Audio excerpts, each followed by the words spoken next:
it's time that we go and take a trip down memory lane, and let's reintroduce ourselves into the Kendrick versus Drake timeline.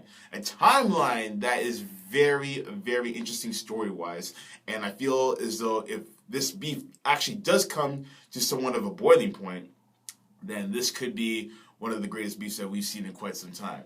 Actually, the timeline of it, if you think about it, for me, it reminds me of the Jay-Z and Nas timeline in terms of the length as far as how everything proceeded and how one event followed after the other. So, let's get into that right now. The timeline kind of starts all the way back from 2011. No shade was thrown at each rapper or anything of the sort, depending on how you take it. But let's take a look back to 2011. So 2011, Kendrick Lamar released his debut album, which was under Top Dog Entertainment strictly.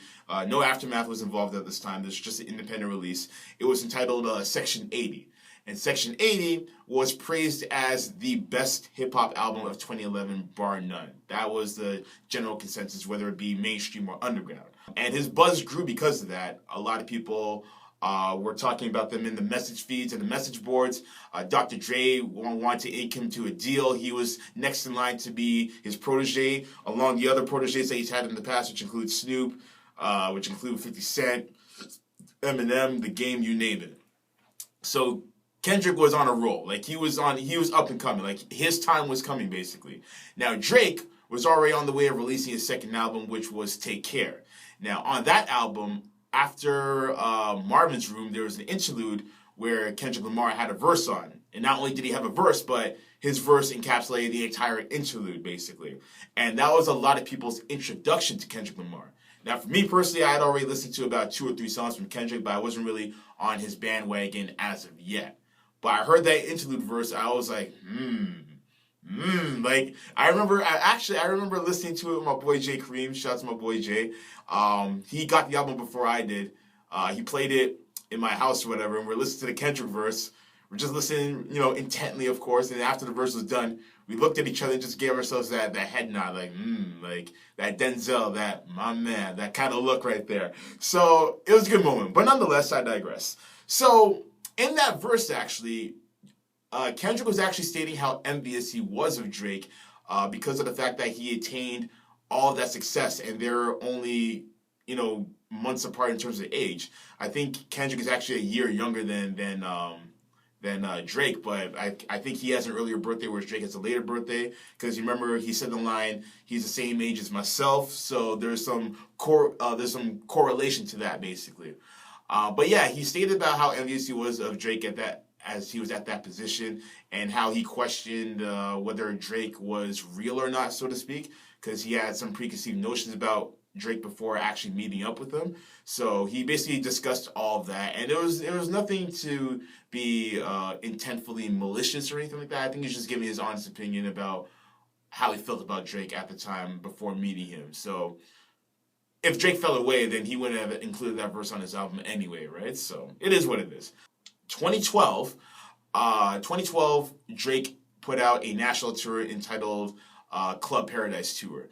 On that tour, he enlisted the services of A$AP Rocky, Meek Mill, and K-Dot himself, Kendrick Lamar. So he opened up, he had a lot of these up-and-coming guys open up for him during these tour dates, basically. So I think that was his way of kind of giving back to the game, so to speak.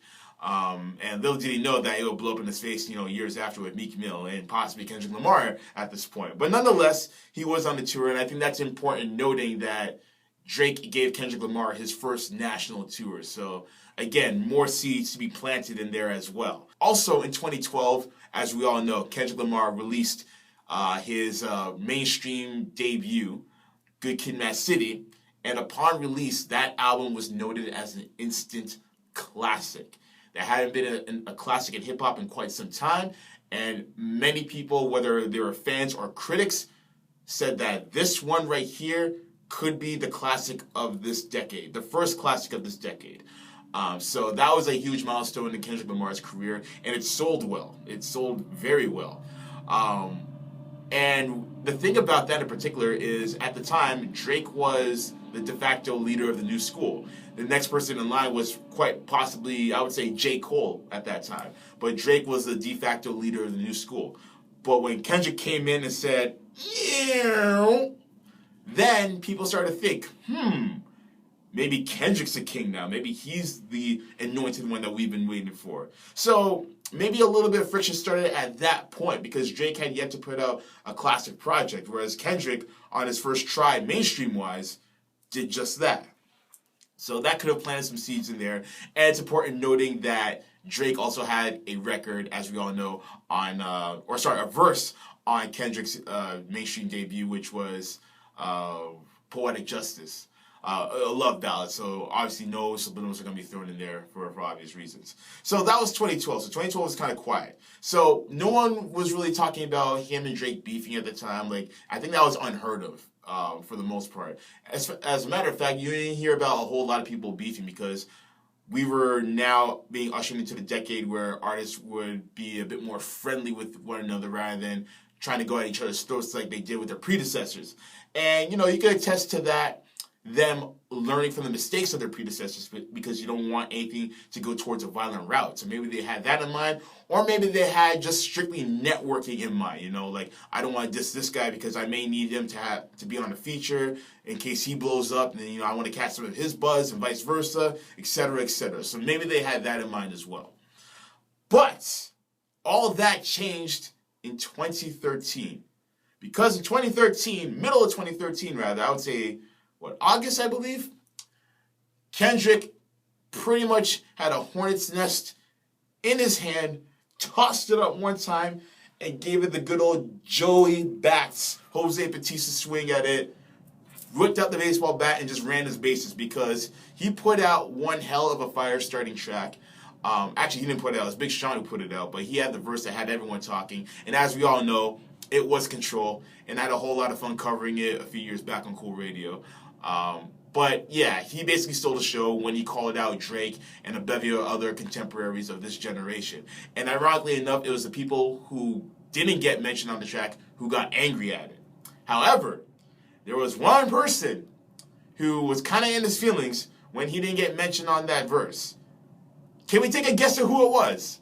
Just a gander. Anything at least. You guessed it. It was Drake. Drake caught exception to the fact that he was mentioned on the record and basically tried to downplay the record, saying that Kendrick provided a good moment in hip-hop and that anything that he said before the name dropping was irrelevant because no one would be able to remember what he said during those verses. And it's funny because he said that during like a live, I wouldn't say conference, but it was like a live interview where it was being held in an auditorium with Elliot, was it Elliot, what's his name? Elliot something. Elliot Wilson, there we go. Elliot Wilson of Rap Radar. He basically asked him straight, dead into his face, what did Kendrick Lamar say before he started name dropping? He basically said that, paraphrasing, mind you, but nonetheless. So a lot of people started talking like, oh, Drake's got your feelings, or oh, Drake got him back, he got him back, whatever. So now we're all talking. Now we're all getting interested. We're salivating at the potential of a feud between these two juggernauts in hip hop, and they're so completely different from one another because it drew more comparisons to a Jay-Z Nas dichotomy, where you have Drake playing the Jay-Z role as someone who's more uberly commercial and has a bunch of hit singles and what have you, and he's more of the brand, whereas Kendrick Lamar is more of like the artist, the purist, so to speak, the rapper, the MC, the one who cares more about content within his songs and structure of an album, so on and so forth. So we had that kind of dichotomy going on, which was great for the culture. Now, later on during that year at the BET Hip Hop Awards, during the infamous Cyphers, Kendrick Lamar had one of the best verses in BET Cypher history. And right out the gate, he just went in full steam ahead and basically called out Drake subliminally, of course. And he said the line about, and nothing's been the same since a sensitive rapper came out of his pajama clothes.